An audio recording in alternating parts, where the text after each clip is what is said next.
Break બાદ આપનું સ્વાગત છે આપના ફેવરિટ કાર્યક્રમ ફિટ એન્ડ ફાઇનમાં। દર્શક મિત્રો, આજે આપણે ચર્ચા કરવાના છીએ શિયાળામાં ખાસ કરીને સતાવતી સમસ્યા એટલે કે શરદી અથવા તો કોમન કોલ્ડ વિશે। અને ચર્ચા કરવા માટે આપણી સાથે ઉપસ્થિત છે આયુર્વેદના નિષ્ણાંત એવા ડોક્ટર રાજલ શુક્લા। ચાલો રાજલબેનને મળી લઈએ। રાજલબેન, સ્વાગત છે આપનું ફિટ એન્ડ ફાઇન કાર્યક્રમમાં। સુસ્વાગતમ દર્શક મિત્રો, ફિટ એન્ડ ફાઇન પ્રોગ્રામમાં વૈદ્ય રાજલ શુક્લના જય ધન્વંતરી। રાજલબેન, સૌથી પહેલાં તો એ પૂછવા માંગીશ કે શરદી કેવા પ્રકારની પ્રકૃતિના લોકોને થતી હોય છે અને શરદી થવા પાછળ કયા પ્રકારના કારણો અને કયા વાયરસ જવાબદાર હોય છે? શરદી, પ્રતિશય, કોમન કોલ્ડ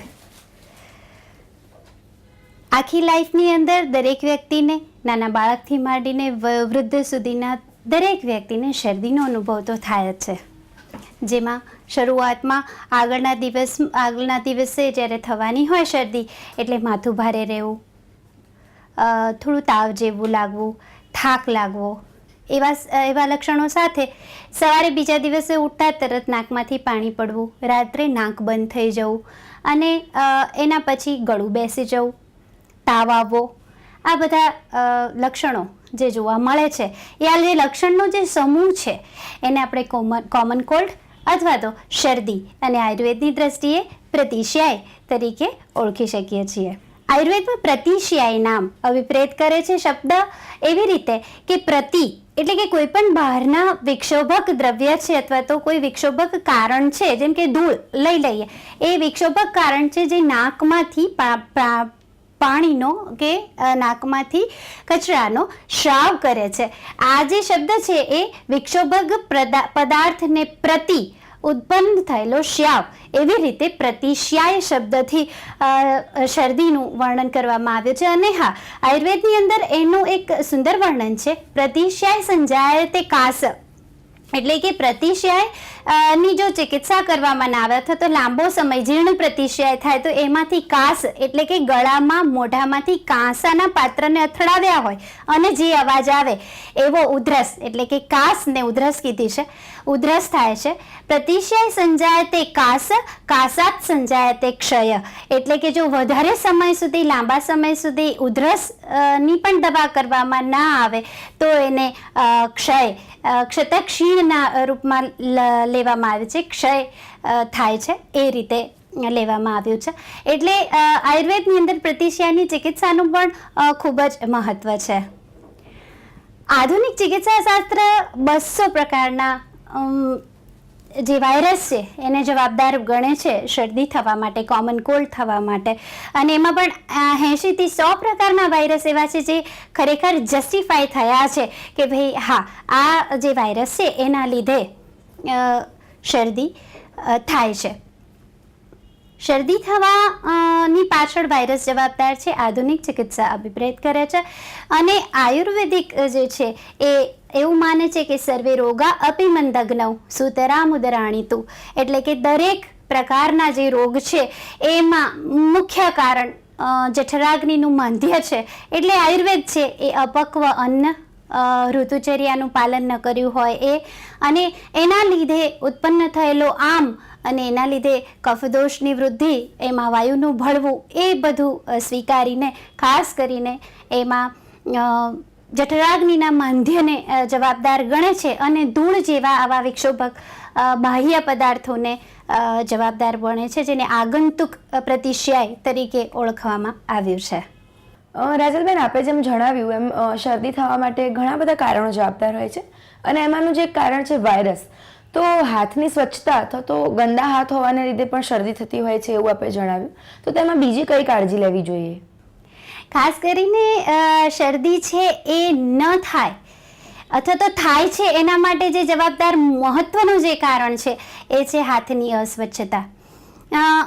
હાથની અસ્વચ્છતા જ શરદીનું મહત્વનું કારણ છે। એ સિવાય કોઈ વ્યક્તિને શરદી થઈ હોય અને એના સંસર્ગમાં કે સંપર્કમાં આવવાથી એના શરદીવાળા હાથ જ્યાં લાગ્યા હોય એમાં એ જ હાથ બીજી વ્યક્તિ, કોઈ દાખલા તરીકે કોઈ શરદીવાળી વ્યક્તિ છે, એણે એના હેન્કી રૂમાલથી એનો નાક કે મોઢું સાફ કર્યું અથવા તો એણે છીંક ખાધી, એ હેન્કીને ટેબલ પર મૂકે છે. થોડીક વાર રહીને એ વ્યક્તિ તો ટેબલ પરથી હેન્કી લઈને જતું રહે છે. એની પાછળ આવતી બીજી વ્યક્તિ છે એ જ ટેબલ ઉપર હાથ મૂકે છે અને એ જ હાથ એના નાકને અને શરીરના બીજા અવયવોને અડે છે. બસ એ બીજી વ્યક્તિને શરદી થાય છે. અને આ સિવાય કોઈ વ્યક્તિ છીંક ખાતી હોય, જેને શરદી થઈ હોય, એની છીંકમાંથી જે દ્રવ્ય હવામાં ભળે છે, જે વાયરસ હવામાં ભળે છે, એનાથી પણ શરદી થાય છે. એટલે શરદી આ રીતે ફેલાતો વ્યાધિ છે અને એના માટે થઈને ખાસ કરીને હાથની સ્વચ્છતા ખૂબ જ જવાબદાર છે. છીંક કે બગાસું કે એવું કંઈ પણ થાય એ પહેલાં મોઢા ઉપર હાથ રાખવો પણ જરૂરી છે. અને નાક સાફ કરવું એ બેસિનમાં કે એવી જગ્યાએ કરવું જોઈએ જ્યાં પાણીનો વહાવ હોય, એની ત્યાં સાફ કરવું જોઈએ. હાથ રૂમાલમાં જે નાક સાફ કરવાની જે પદ્ધતિ છે એનો ફેલાવો વધારી શકે છે. દવાઓની દ્રષ્ટિએ ખાસ કરીને લીંબુ આપણા સમાજમાં ઓછું છે, પરંતુ વિદેશોની અંદર જ્યારે પણ શરદી થાય ત્યારે તાત્કાલિક કાપેલા લીંબુને ગરમ પાણીમાં લેતા જોવા મળે છે. અને ત્યાં એવી એક માન્યતા પ્રવર્તે છે કે વિટામિન સી તાજું લેવામાં આવે તો એ જે તાત્કાલિક જે વાયરસ છે એને લાગેલા વાયરસ છે એને દૂર કરે છે. જે નવીન પ્રતિક્રિયા તરત જ લાગેલી જે શરદી છે એને દૂર કરે છે અને સારો અનુભવ કરાવે છે. કોમન કોલ્ડ જે કહેવાય છે એ તમે આધુનિક જે ટેક્સ્ટ છે એની અંદર જુઓ તો કોમન કોલ્ડની કોઈ મેડિસિન નથી. એટલા માટે કે જેમ આપણને તાવ આવ્યો હોય અને દવા લઈએ અને તાવ ઉતરી જાય તો એ તાવની દવા થઈ, પરંતુ કોમન કોલ્ડ જે છે એની કોઈ એવી દવા જે સ્પેસિફિક મેડિસિન નથી. હા, પરંતુ એમાં સિમ્ટમેટિક ટ્રીટમેન્ટ છે. જેમ કે એની અંદર નાકમાંથી પાણી પડવું તો એની મેડિસિન અલગ છે, માથું દુખવું તો એની મેડિસિન અલગ છે, ગળું આવી જવું અથવા તો શ્વાસ ચડવો એ જો સિમ્ટમ્સ થાય તો એની ઉધરસ થાય તો એની એ રીતે અલગ અલગ સિમ્ટમેટિક ટ્રીટમેન્ટનો એક સમૂહ લેવામાં આવ્યો છે કોમન કોલ્ડમાં. અને એમાં ખાસ કરીને નાસ લેવાની જે પદ્ધતિ છે એ પણ ખૂબ ઉપયુક્ત છે. જેમાં પ્લેન વોટર એટલે કે સાદા પાણીની ભાપ લેવી એ ખૂબ જ ઉપયોગી થાય છે. કારણ કે નાકની જે શ્લેષ્મ કલા છે એ વાયરસના જે વાયરસનું સંક્રમણ લાગે છે એનાથી નાકની જે આગળની શ્લેષ્મ કલા છે એ સૂજી જાય છે અને એના લીધે આ રોગ વધારે લોકો અનુભવે છે. જે વ્યક્તિને થયો હોય એ નાકની શ્લેષ્મ કલાના સૂજવાથી વધારે એને અનુભવ થતો હોય છે. એના માટે થઈને ગરમ પાણીનો ભાપ લેવો એ ખૂબ જ ઉપયુક્ત ઉપાય છે દવાઓની સાથે. એની સાથે આયુર્વેદોક્ત જે પદ્ધતિ છે, નસ્યની પદ્ધતિ, જે નવીન પ્રતિશ્યાયમાં નથી કરવાની હોતી, પરંતુ નાકના ટીપા નાખ્યા વગર જે ખાલી ભાપ લેવાનો હોય છે એની અંદર પંચગુણ તેલને પાણીની અંદર નાખી અને પછી એની વરાળ લેવાથી ખૂબ જ સારો ફાયદો નોંધાતો હોય છે. ખાસ કરીને જે ખોરાકની દ્રષ્ટિએ કહે તો સાદા સુપાચ્ય આહાર વધારે લેવા જોઈએ, જેમાં વિટામિન સી આવે છે એવા ખોરાક વધારે લેવા જોઈએ. અને આયુર્વેદોક્ત જે દવા છે એના પણ સ્ટેજ છે, પરંતુ એમાં કઠફલાદી ચૂર્ણ, પ્રતિશ્યાયાદી ચૂર્ણ, પ્રતિશ્યાય ચૂર્ણ, સીતોપલાદી ચૂર્ણ અને એને હળદર સાથે જો સ્વરભેદ એટલે કે અવાજ બેસી ગયો હોય તો લેવાનું હોય છે. શરદીની શરૂઆત જે હોય અને પછી એમાંથી થોડો ઘણો શ્વાસ ચડતો હોય તો સીતોપલાદી ચૂર્ણ, પ્રતિશ્યાયાદી ચૂર્ણની સાથે સાથે શ્વાસ કુઠાર રસનું પણ આયોજન કરવું પડતું હોય છે. જો ઉધરસ હોય તો ભારંગિયાદી ક્વાથનું પણ આયોજન કરવું પડતું હોય છે.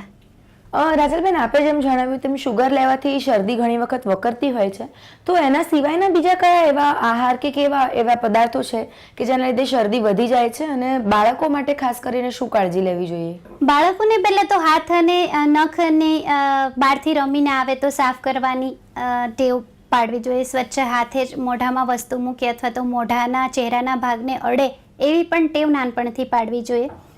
જ્યારે પણ શરદી થાય ત્યારે પહેલાં તો ખાંડનો ત્યાગ કરવો જોઈએ અથવા ખાંડવાળી વસ્તુઓનો ત્યાગ કરવો જોઈએ, કારણ કે એવું અનુભવવામાં, એવું સંશોધન કરવામાં આવ્યું છે અથવા તો આ બાબત પર એવું સંશોધન થયેલું છે કે જ્યારે પણ શરદી થઈ હોય ત્યારે કાર્બોહાઈડ્રેટયુક્ત પદાર્થો અને ગળી વસ્તુઓ, એમ કે ખાસ કરીને ખાંડ છે, શેરડીનો રસ છે, એવી વસ્તુઓ વધારે લેવાથી શરદી જીર્ણ રૂપ ધારણ કરે છે, એટલે કે એ ક્રોનિક થતી જાય છે.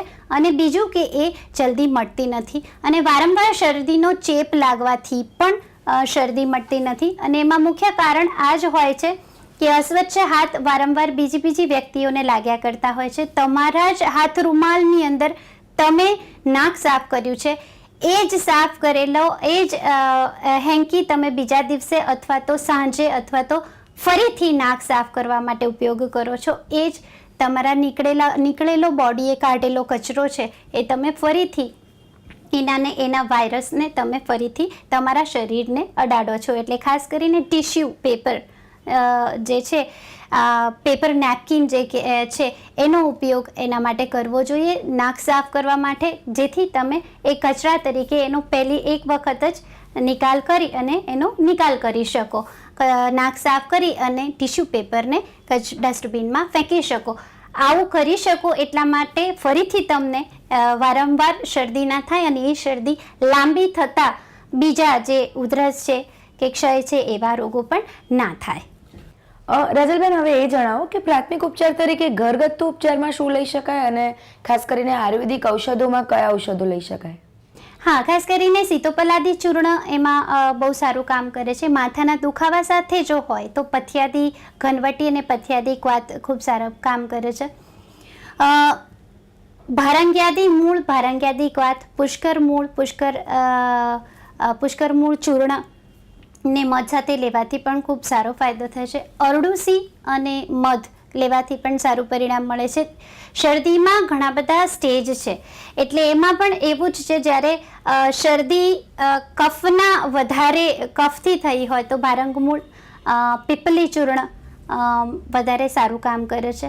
અને હા, જીર્ણ પ્રતિષ્યા એટલે કે બહુ લાંબા સમય સુધી શરદી થતી હોય ને મટતી જ ના હોય તો વર્ધમાન પીપલીનો પ્રયોગ ખૂબ જ સારું કામ કરે છે, જેની અંદર લીંડી પીપરના ફળને લઈ અને વધતા ક્રમમાં એની કેટલી વ્યક્તિએ લેવી એ વૈદ્ય નક્કી કરે. એને વધતા ક્રમમાં 1, 2, 3 એવી રીતે પણ લઈ શકાય. 2થી શરૂ કરીને 3થી શરૂ કરીને એવી રીતે 7 દિવસ વધતા ક્રમમાં વર્ધમાન પીપલીનો પ્રયોગ કરવામાં આવે છે, જેમાં દૂધની અંદર પીપરને ઉકાળી અને થોડી સાકર નાખવામાં આવે છે અને એને જ દવા તરીકે લેવામાં આવે છે. અને ધીમે ધીમે ઘટાડતા ક્રમમાં પછી એ પણ વૈદ્યકીય સલાહથી એ પીપલીને પ્રયોગ ઘટાડવામાં આવે છે. આ રીતે વર્ધમાન પીપલીનો પ્રયોગ પણ ખૂબ જ સારું કામ કરે છે.